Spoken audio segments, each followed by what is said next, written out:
Hello, I'm Hanna here at KCON 2018 in Los Angeles. We're about to meet an artist who previously appeared in a famous K-pop girl group, and now she's developing her solo career. She has released a new song, and fans here at KCON are anticipating her performance very much. Let's get to know Alex Reid.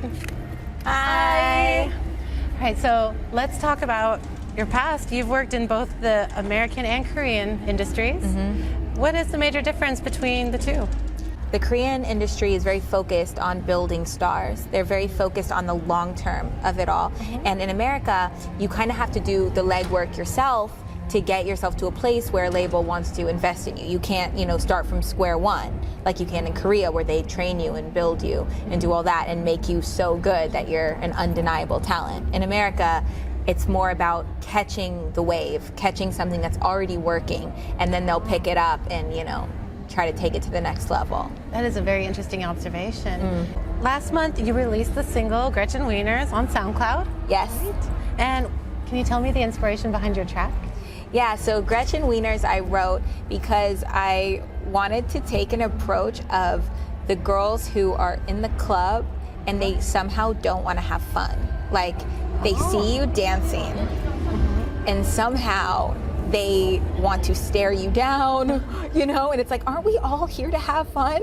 So I was kind of inspired because I was in a club setting and I was like dancing and having a good time, and there was just a whole gang of people basically doing all that. And it inspired me, like, I want to write from that perspective. So I said, like, gangsters don't dance. Gangsters don't dance, we just nah.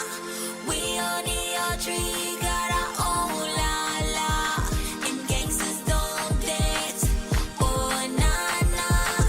And so I thought it would be really funny to do like a highly choreographed show, but the lyrics are saying we don't dance. And on my stage show, I have moments where my backup dancers are dancing solo and they're amazing and just killing it, and I'm in the corner with the other one like judging them and things like that. So I just kind of wanted to like bring a playful light to like, come on, we're just like, let's stop being mean to each other, let's just have fun, Your newest single doesn't contain any Korean. Would you be open to returning to K-pop in the future? I would definitely be open to returning to K-pop. I kind of, I debuted in K-pop, so as far as I'm concerned, I kind of, I just feel that I became a K-pop artist at that time, and so I can do different projects. So right now, I've been working for years on my, US records, so that'll come out, and at the same time, I'm collaborating with different Korean artists and writers because my Korean, it's one thing to speak in Korean and it's another to be creative and write a whole song. Indeed. So East West, I incorporated some Korean, and I've done some other songs now where I've incorporated Korean, but I want to work with people with real Korean songwriters, so I can really get that grasp on how to use the language musically, and because it has to be poetic. If I'm obviously listening to K-pop, but it's very poetic lyrically. It's more poetic than American lyrics, like pop lyrics. So I just am kind of immersing myself, working with different people and learning how to do that, and I'll put out projects with Korean features and also just Korean songs. Do you think in the future other K-pop groups will include non-Asian members? I sure hope so, I get a lot of people asking me questions like, should I audition, or I don't know if I'll be accepted because of my skin. But the thing is, you can't control your skin, and you also can't control if somebody accepts you or if somebody picks you. You can't control any of that. But what you can control is doing what you can do to put yourself in a position where you're a good prospect. So I think talent is at the very least undeniable. So if you work really, really hard and you put yourself out there, then at least you know that you did everything that you can do. We've seen a lot of fans who really admire you for representing something that's kind of rare in the K-pop community. So how does it feel to be a role model for those fans? It feels like a huge responsibility, really, and I feel honored because I know my position is something that girls dream of, I dreamt of, and at no point in my life did I think, oh, that's gonna happen to you, So when I see girls who look at me and are like, wow, you're doing this, that makes me believe that I can do it, it's so inspiring for me to push harder and work harder, because I feel that responsibility to prove to them even further, you can do it, and you can do anything you want to do. I want to do good so that those people who look up to me really could see me go the duration. Some things that you've been doing recently. We've seen that you released covers of BTS's Fake Love and Love Maze. Yes. Right, so who are some K-pop artists that you've been inspired by recently? Well, first off, BTS, what they did with this last release was just obviously historical. And the music itself was so wonderful and so beautiful. And like I said, it was really poetic. If you take the time, you know, if you don't speak Korean, if you take the time to translate, and it's really well written.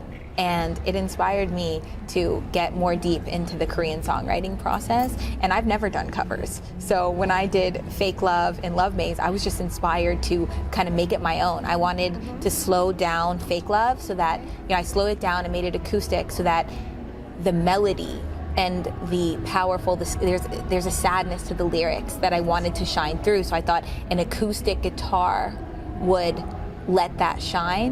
So that super inspired me. And then also I love Twice.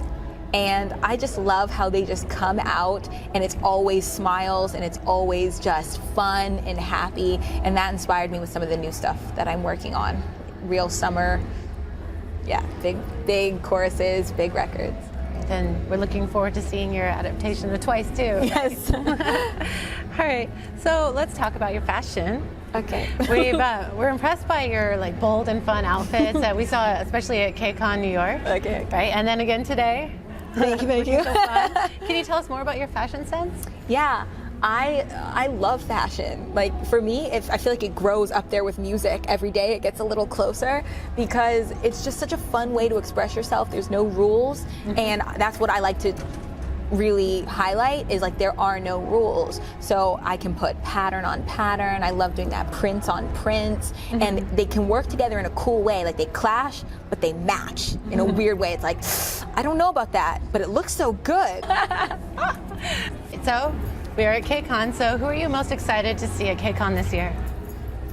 Well, I mentioned Twice. Yes. Very excited to see Twice. I've never, well, that's not true. I was gonna say I've never seen them live. I meant like from the outside. I was backstage a bunch during Demonstrate. They had to come back, and I loved them then. And I told one of the members, I was like, I love your comeback. She's like, thank you, I'm your fan. I was like, you're so cute.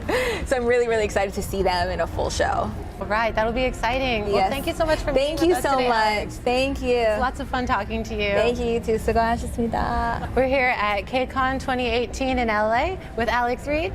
Hi. And I'm Hanna for KPOP TV. Bye.